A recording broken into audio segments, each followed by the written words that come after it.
이건 이 신명기 말씀은 모세오경의 모세의 책 중 마지막 책이라고 할 수 있습니다. 특별히 오늘 신명기 1장부터 11장까지 말씀은 모세가 지난 출애굽의 과정 40년을 회상하면서 돌아보고 또 추억하면서 이제 죽음을 눈앞에 둔 모세가 이스라엘 백성들에게 설교하는 고별 설교하는 장면이라고 볼 수가 있습니다.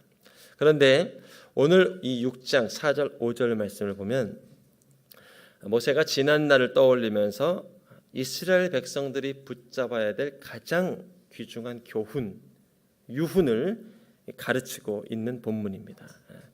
바로 그 내용은 한 분인 여호와 하나님을 마음을 다하고 또 영혼을 다하고 힘을 다해서 이 여호와 하나님을 사랑하십시오.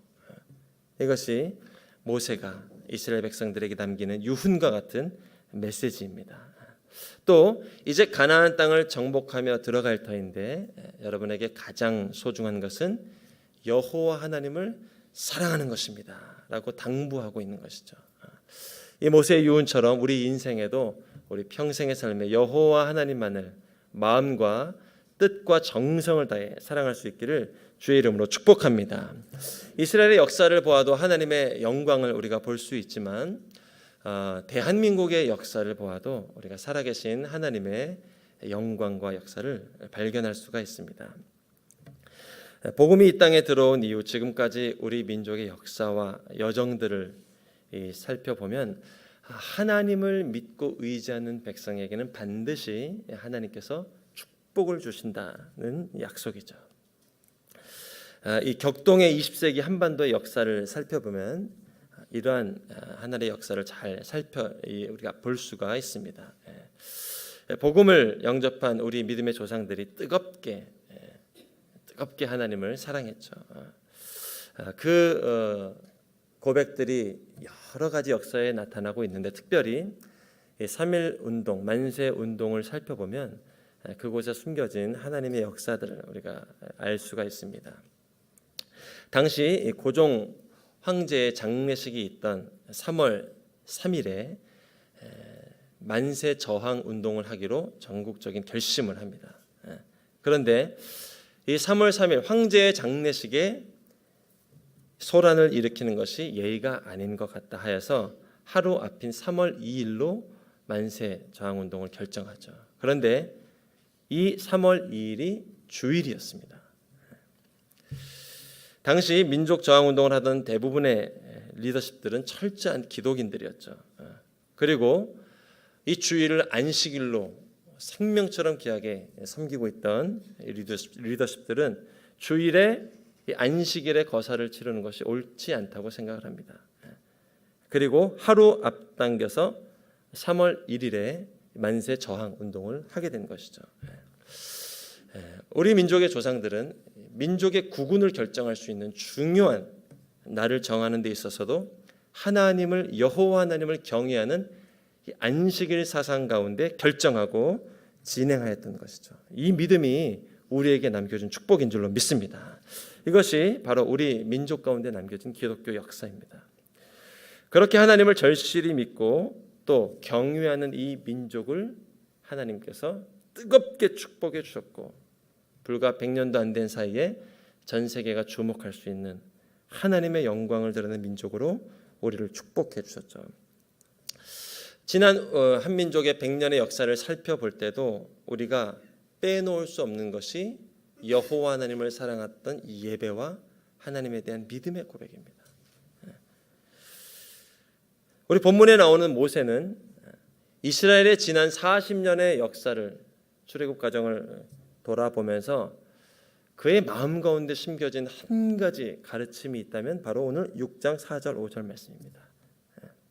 여호와는 한 분이신 여호와시다. 너는 마음을 다하고 영혼을 다하고 힘을 다해서 내 하나님 여호와를 사랑하라.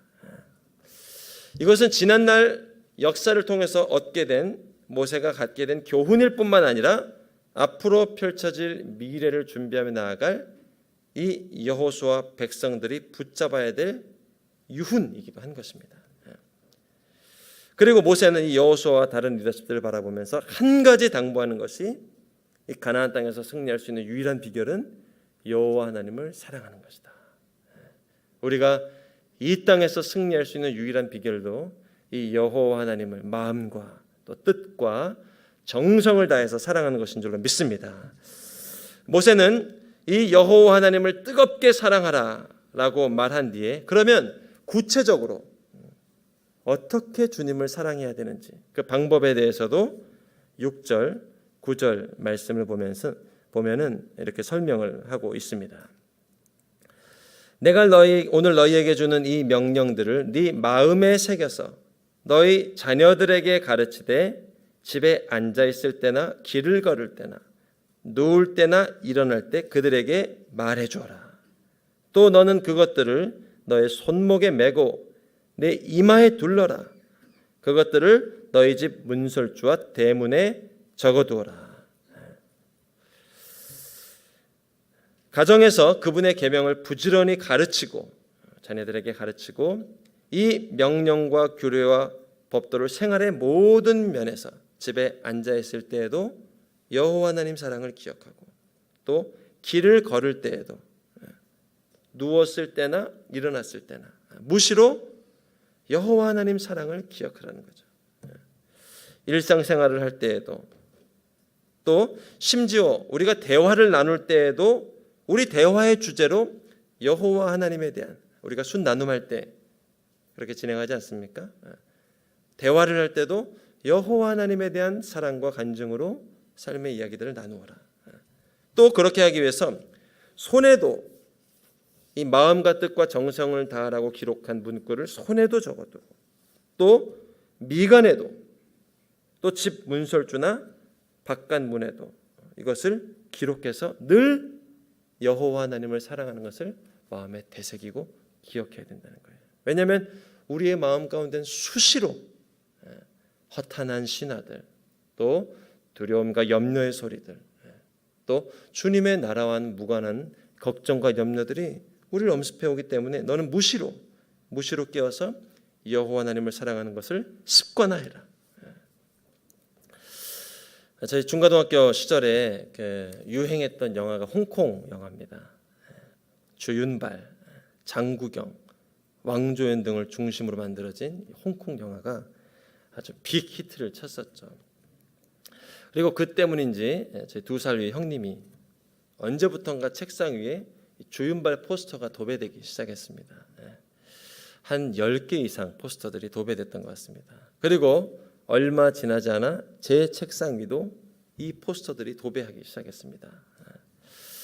집에 앉아 있을 때에도 이 포스터를 받고 또 누울 때에도 일어날 때도 문설주와 문인방에 붙여진 포스터를 보면서 일어났습니다.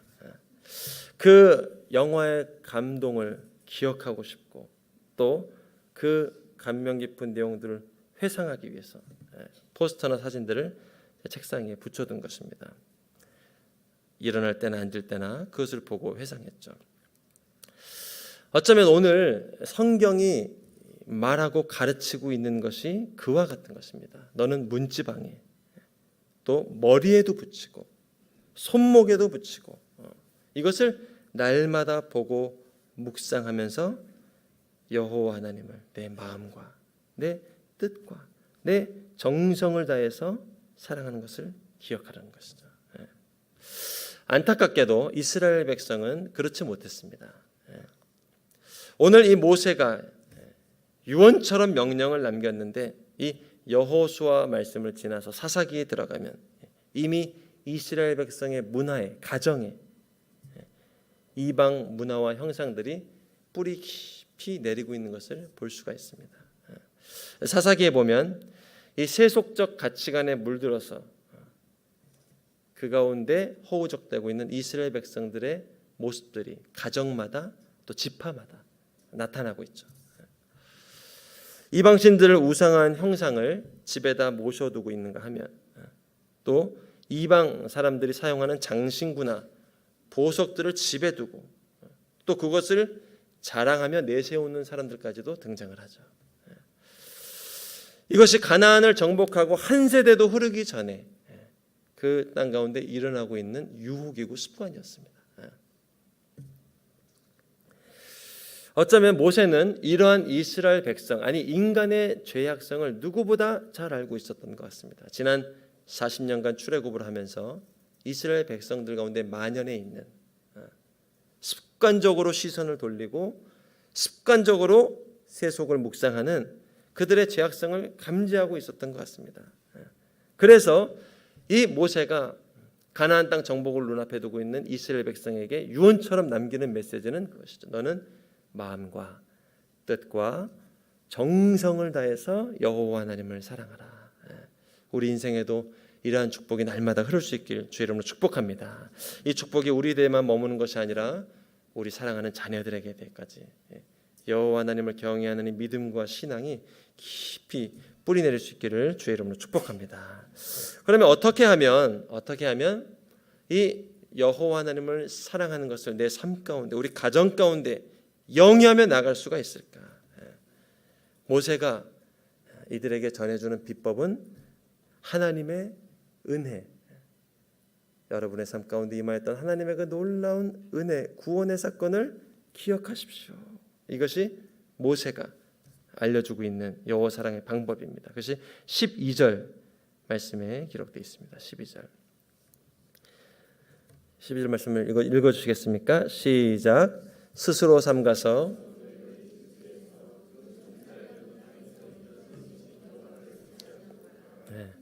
이집트에서 이끌어내신 여호와를 잊지 않도록 하라. 홍해 사건을 말하는 것이죠. 홍해 사건.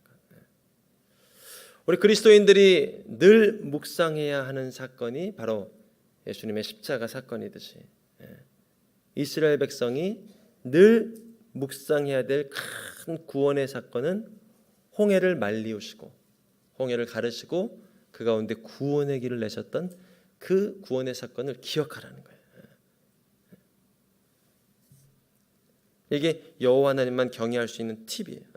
그 구원의 사건을 내가 경험한 사건처럼, 내가 눈앞에서 목도한 사건처럼 기억하고 생각하라는 거예요. 실제로 모세의 삶을 보면, 모세오경에 모세가 기록한 이 이야기들을 보면 모세는 순간순간마다, 또 이스라엘 백성이 불순종할 때마다, 하나님을 원망할 때마다 모세가 그들과 다르게 기억하고 있었던 것은 홍해를 말리우셨던 그 하나님의 구원의 사건입니다. 심지어 이스라엘 백성들이 모세에게 대들면서 우리를 죽이려고 이 땅에 보냈습니까? 라고 저항하고 반기를 들 때도 모세가 기억하고 있는 사건은 여호와께서 홍해를 말리우시고 우리를 구원하셨던 그 사건을 기억했던 거예요. 그리고 모세는 이 사건을 날마다 기억하고 상기했기 때문에 다른 백성들처럼 실패하거나 또 낙오되거나 또 두려움에 빠지는 것이 아니라 하나님의 은혜로 오늘 이 자리까지가 나올 수가 있었던 거예요.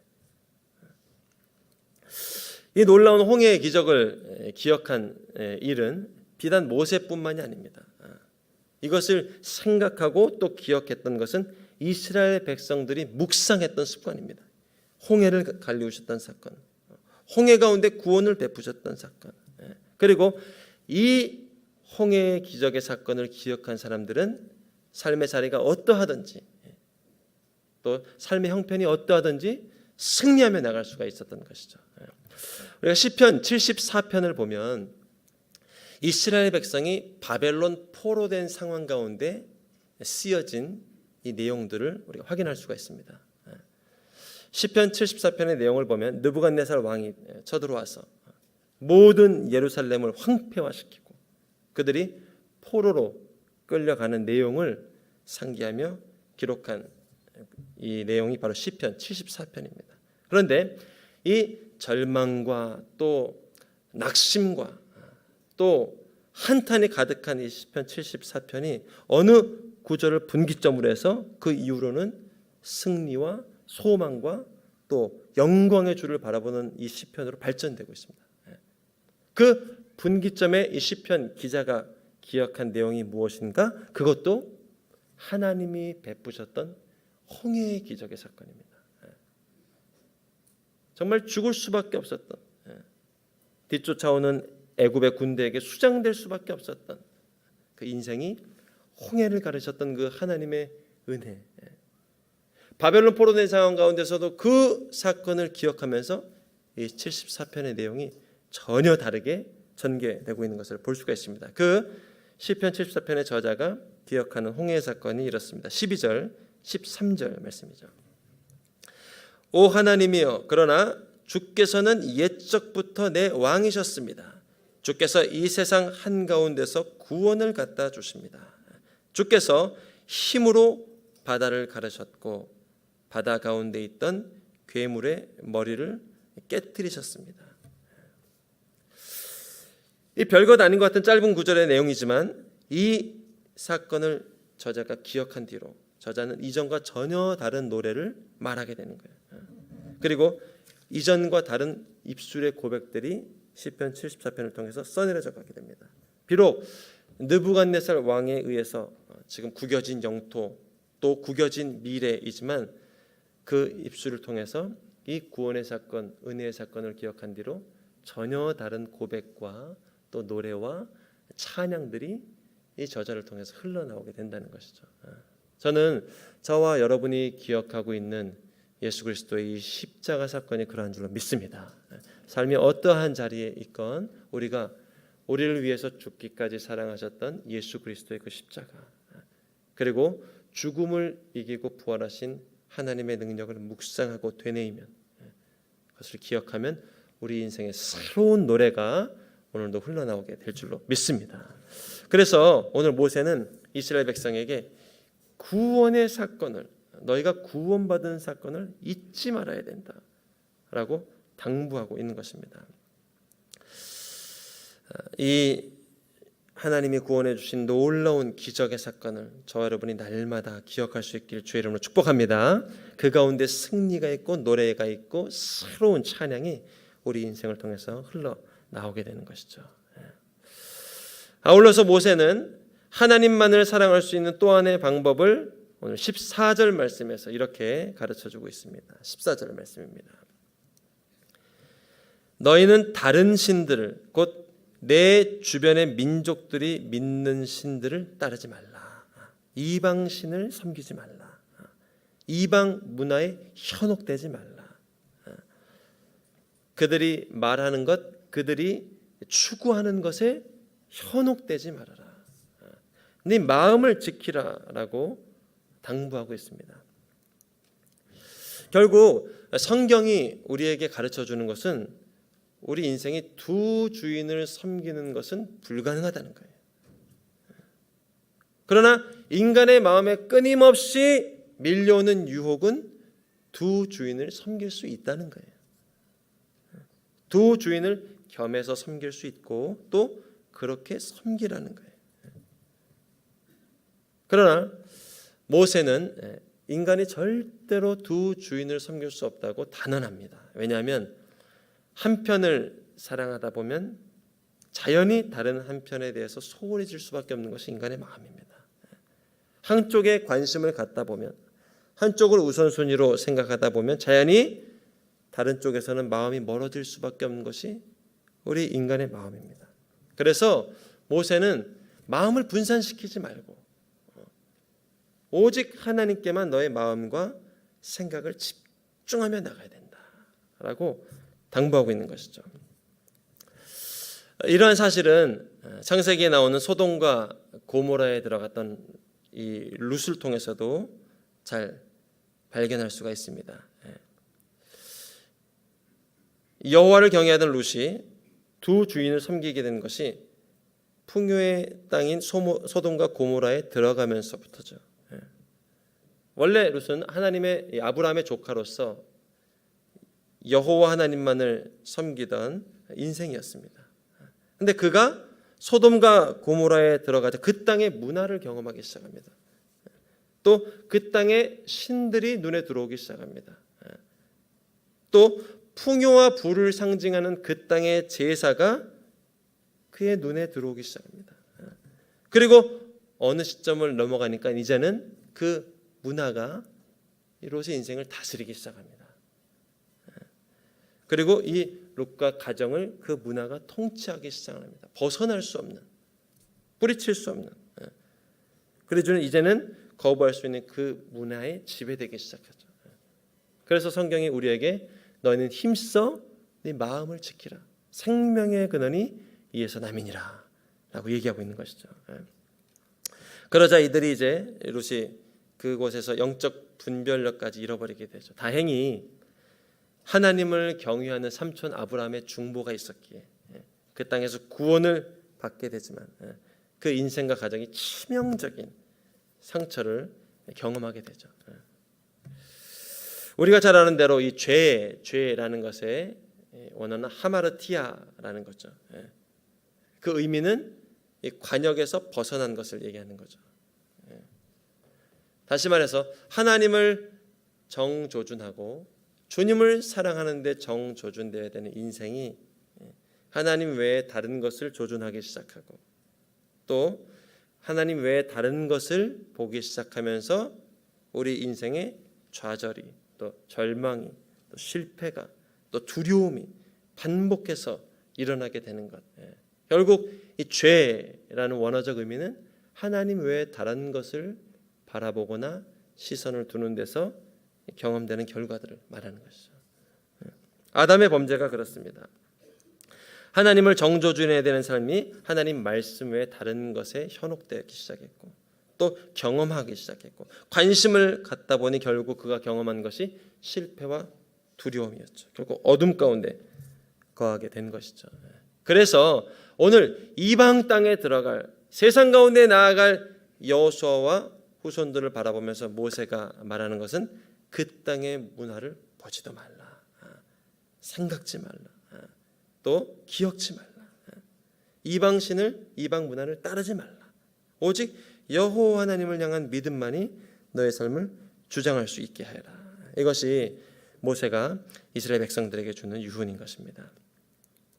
결국 돌아보면 지난 40년간 이 광야의 여정을 돌아보면 이스라엘 백성이 불순종 가운데 실패하게 된 것은 하나님 외에 다른 것에 그 마음을 두기 시작했을 때이죠. 말씀 외에 다른 것에 우리의 신경과 관심이 빼앗겼을 때, 세상이 주는 불안의 소리, 또 현실이 주는 두려움의 소리, 여기에 함몰되어서 약속을 잊어버렸을 때, 그때마다 이스라엘 백성들은 실패할 수밖에 없었습니다.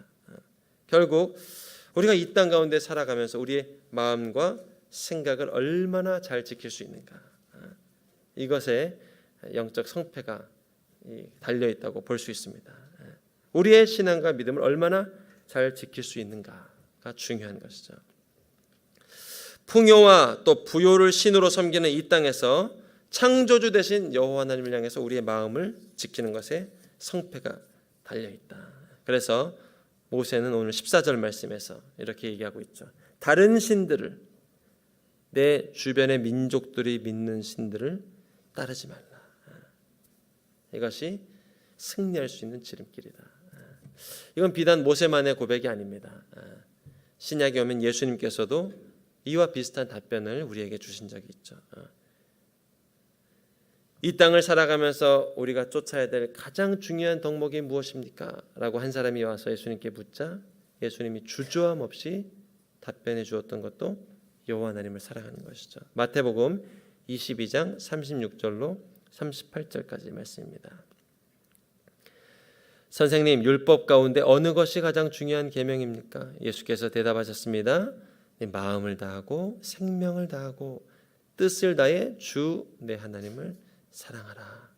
이것이 가장 중요하고 으뜸되는 계명이다.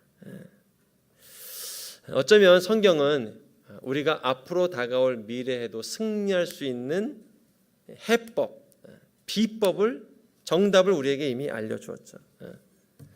우리가 인생 가운데 경험할 수 있는 모든 문제의 해법이 될 수 있는 길을 알려주셨죠. 우리가 이 인생 가운데 만나는 방정식들, 수많은 방정식들을 만나게 되는데 그것을 이길 수 있는 함수, 상수를 우리에게 알려주셨죠. 그것이 여호와 하나님을 사랑하는 겁니다. 여호와 하나님을 사랑하는 것. 제가 어려서부터 산수, 수학을 좋아했고 또 다른 과목에 비해서 수학을 잘했습니다.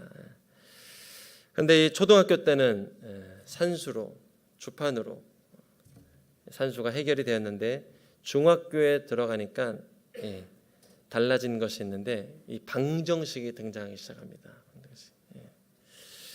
알 수 없는 답을 X라고 해놓고 주어진 방정식을 통해서 이 답을 구하는 거예요. 답을. 제 기억으로는 중1 때 배웠던 것이 1차 방정식이었던 것 같습니다. 그리고 이 1차 방정식을 풀 수 있는 해법을 배운 뒤에는 이 미지수를 찾는 것이, 문제를 푸는 것이 어렵지 않았습니다. 근데 중2에 들어가니까 1차 방정식의 해법으로는 풀 수 없는 문제가 등장합니다. 2차 방정식입니다. 제 기억으로는 그때쯤 배우게 된 것이 근해 공식이었던 것 같습니다. 그리고 참 놀랍게도 그 공식을 통해서 2차 방정식도 풀 수 있는 방법을 터득합니다. 근데 3학년에 올라가니까 3차 방정식이 나옵니다. 그리고 거기에는 또 다른 함수가 필요합니다. 어쩌면 우리 인생에 부딪히게 되는 방정식이 이와 같습니다. 10대 때는 10대의 허락 때는 방정식이 있습니다. 또 20대는 20대, 그리고 나이가 들면서 계속해서 다른 방정식들을 만나게 됩니다. 그리고 이전의 방정식으로 풀 수 없어서 난관에 부딪히기도 하죠. 또 결혼하고 나면 총각이었을 때 해결할 수 없었던 이 총각이었을 때, 미혼이었을 때 풀었던 방정식으로는 풀 수 없는 문제들이 또 많이 등장을 하죠. 자녀들을 낳으면 또 마찬가지입니다. 이전의 방정식으로 풀 수 없는 문제들이 등장을 합니다. 그런데 오늘 성경에서 가르쳐주고 있는 것은 이 모든 방정식에서, 인생에 만나는 모든 방정식에서 풀 수 있는 이 상수, 일체의 상수를 알려주고 있는 겁니다. 어떤 방정식이 우리 인생의 가정에 닥쳐와도 풀 수 있는 해법, 이것은 광야에 있을 때도 풀 수 있는 해법이고, 가나안 땅에 들어가도 승리할 수 있는 해법이고, 또 다시 오실 주님을 만날 때까지 승리할 수 있는 해법, 그것이 여호와 하나님을 사랑하고 그 주님의 은혜를 기억하는 겁니다. 오늘 12절 말씀이 이것을 이렇게 당부하고 있죠. 스스로 삼가서 너희를 이집트에서 종살이하던 땅에서 이끌어내신 여호와를 잊지 않도록 하라. 주님의 십자가 사랑을 날마다 기억할 수 있길 축복합니다. 이것이 우리가 이 땅 가운데서 승리할 수 있는 가장 빠른 첩경이 되는 것이죠. 우리가 하나님만을 승리하고 나아갈 때, 하나님만을 믿고 주님만을 사랑하고 나아갈 때 이 땅 가운데 넉넉히 승리하게 될 줄로 믿습니다. 하나님께서는 이렇게 여호와를 사랑하는 자에게 주시는 축복에 대해서 19절 말씀에서 이렇게 약속해 주고 계십니다. 여호와께서 말씀하신 대로 너희의 모든 원수들을 쫓아내실 것이다. 너희를 실족케 하고 넘어뜨리려는 모든 원수들을 주님께서 쫓아내실 것이다. 제 아들 강찬이가 이제 5살입니다. 근데 또래에 비해서 체구가 작습니다. 병원에서 나온 수치 데이터로 환산을 해보니까 100명 중에 99번째 키, 100명 중에 100번째 몸무게입니다. 작고 가벼운 몸무게입니다. 더군다나 아들이 12월생입니다. 그러니까 어린이집 같은 반 친구들에 비해서 적게는 한두 달, 많게는 10개월 이상 차이가 나는 거예요. 그리고 항상 올라온 사진을 보면 남녀를 물어나고 머리 하나 차이가 납니다. 그러다 보니까 가끔 친구들에게 맞거나 이제 밀침을 당해서 넘어질 때가 많습니다. 뭐 가끔 소리도 지르고 달려보지만 힘으로 밀려서 이렇게 떨어져 나갈 때가 많습니다. 그렇다고 엄마 아빠가 늘 옆에서 지켜줄 수도 없는 노릇입니다. 근데 엄마가 놀이터에서 강찬이에게 살아남을 수 있는 비법을 한 가지 알려줬습니다. 친구들이 밀치고 때리면 무조건 선생님께 달려가라.